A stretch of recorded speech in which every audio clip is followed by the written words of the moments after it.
So I'm sitting in this Starbucks in a random casino in Reno, Nevada, and I'm starting to think to myself, maybe this isn't such a good idea. I'm on my laptop and I'm scouring the internet for the GPS coordinates of some hot springs which are on the edge of the Black Rock Desert where Burning Man occurs every year. Burning Man is not in session. I'm there I'm in the middle of a cross-country move from Vancouver here to DC, and I've decided to come back to the Black Rock Desert, which is a place I came to know through Burning Man, to see it without all the people.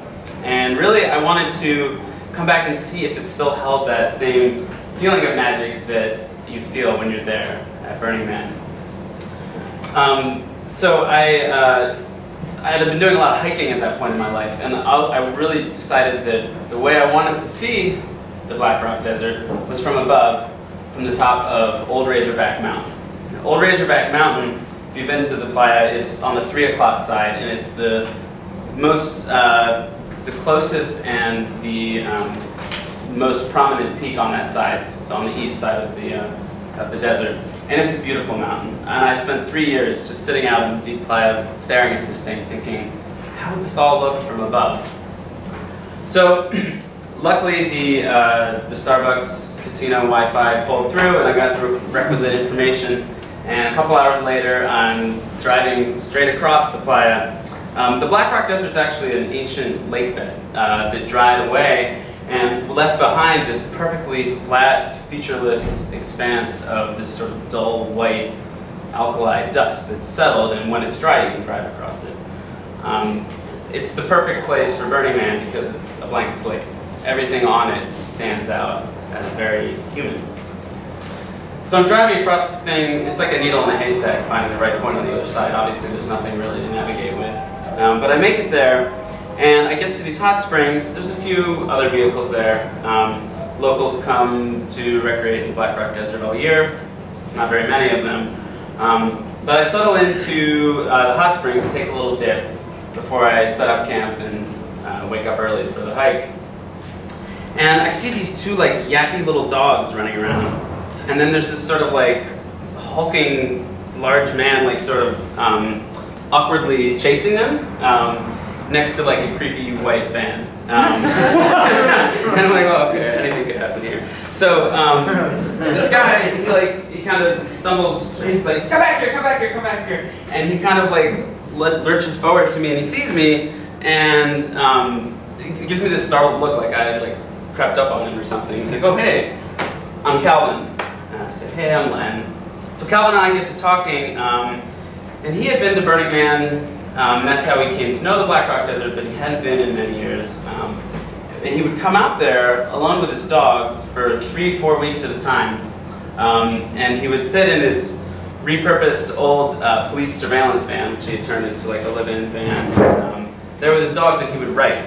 He had this old typewriter. He would write poetry and things that would come to his head there alone in the desert. I started telling him about my plan to climb Old Razorback Mountain, and he says, oh, I'm coming with you. Like, I've been wanting to do that myself. And you know, honestly, I had been looking forward to this whole thing as like a very personal journey. And I was definitely planning on flying solo, but one of the lessons that Burning Man has helped me learn is that the joy which comes with being able to say yes to more things. So I'm like, yeah, sure. You got like the gear you need? And he's like, yeah, sure. So I'm like, okay. We wake up at about 1 in the morning. My plan, my dream was to catch the sunrise from the top of this mountain. It wasn't clear how long this was all going to take, so we take off at about 1, and I'm decked out like an REI fanboy. I got like my gaiters on, my trekking pole. And Calvin gets out of his van. He's wearing like one of those airline safety vests for people who work on the tarmac. And like these 2 giant like 6-foot stabs for spinning fire, and those are recycling poles.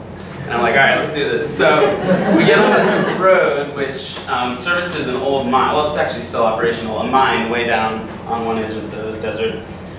And we're driving down this thing. It's pitch dark. And Calvin's got like one of those giant cop flashlights, and he's shining it out the window as he drives at what he's describing as like a road which will get us closer to the mountain. It looks more to me like obscure tire tracks in like sagebrush. But he's like, oh, there it is. Nothing. But he's like, that's the way. So I'm like, okay. And we start to do like a K-turn.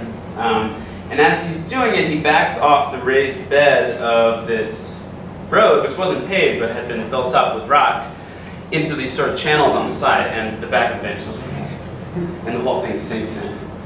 And it's stuck bad. And we're sort of in this very precarious perpendicular to the road position where there's not much traffic. I mean, there's not really any traffic, but when it does come, it's like an F-350 going 100 miles an hour.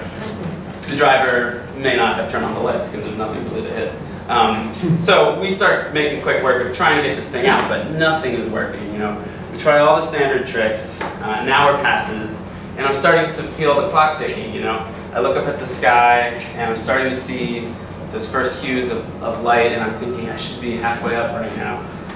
Another hour passes. We're getting desperate, and I'm getting really flustered, to be honest. And I say to Calvin, let's just walk back to camp, wake up somebody. I'm sure somebody has a tow line. We'll ask them to help us out, get us out of this pickle. And Calvin turns to me and says, Len, no. I got us into this situation. I'm responsible for getting us out of it. Radical self-reliance. I'm feeling like I'm more in like a radical begging sort of mood, but you know, we roll with it, and we try it, you know, to no avail a little longer. And suddenly, Calvin has this like light bulb moment where he's like, oh, it's a good thing I stopped in San Francisco at my studio. And he runs into his van, and he's like rustling around under the bed, and he pulls out like this maritime mooring cable, like rope. It's like 6 inches in diameter, and it's like 30 feet long. It's just huge and heavy, and it's clearly like already had a life at sea. But it's in his van, and he also rustles around some more, and he emerges with this giant like iron stake that's like 5 feet long. And he takes the stake and he drives it into the surface of the road. He wraps the mooring line around the chassis of his van, and then around the stake. And he's like, Len, I'm gonna pull this. And you go feather the gas pedal. So we put the backup on a jack as well, and I get in there and I'm feathering the gas, and the dogs are like freaking out, running around my feet, and Calvin is just like pulling this rope with all of his might. And you know, my thought was, you gotta be kidding me, this isn't gonna work. But lo and behold, it does, and the thing just like pops up onto the road as it comes off the jack. And it's like, awesome, we're saved. So Calvin jumps back in the driver's seat and starts tearing off the road, just like through the rolling hills of sagebrush. And I'm like, we're totally gonna get stuck again. So I was like, all right, at this point, you know, we're okay, we're not stuck. Calvin, I would like to get out here. I'm gonna walk the rest of the way. If you wanna keep driving, you know, that's gonna be your decision. But this is the end of the line for me and your van. And so he says, you know what, you're right. We stop. I mean, we weren't actually that far from the mountain at that point. But he thinks for another second, and then he says, you know what, Len, I think I wore myself out pulling that, you know, van out of a ditch. Why don't you go ahead without me? And, you know, to be honest, at that point, I was kind of relieved. I was like, all right, I was still hanging on to this expectation of being at the summit for sunrise and catching it up there. And so I take off, and I'm huffing and puffing, trying to make up for lost time.